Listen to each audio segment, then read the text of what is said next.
முருகான்னு நீங்க உள்ள முருகி அப்பா நீ இருக்கியா என் முன்னாடி வந்து நின்றுன்னு கேட்டீங்கன்னா வந்து நிற்பான், பேசுவான், விளையாடுவான்.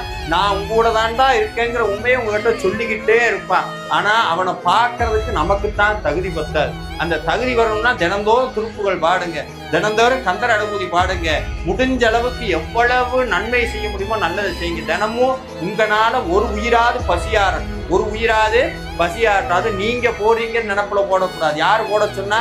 செந்திலாண்டவன் போட சொன்னா போடுறேன். இந்த வந்த புண்ணியம் வர புண்ணியம் எல்லா புண்ணியம் யாருக்கு போகணும்? முருகனுக்கு போகட்டும். எதுவுமே நமக்கு வேண்டாம், எதுவும் முருகனுடைய அருள் மட்டும் இருந்தா போதும். அது ஒண்ணு இருந்தா போதும். எல்லாம் உங்க பின்னாடி வரும். பேரு, பதவி, பணம், புகழ், லொட்டு லொசுக்கு எல்லாம் கந்தனுடைய காலடிக்கு தூசு. யாரெல்லாம் முருகனுடைய காலில் விழுகிறீங்களோ அவங்க அத்தனை பேர்த்தையும் வேற யார் காலையும் விழுகாத அளவுக்கு வச்சு பார்க்கிற ஒரே தெய்வம் செந்திலாண்டவன் மட்டும்தான்.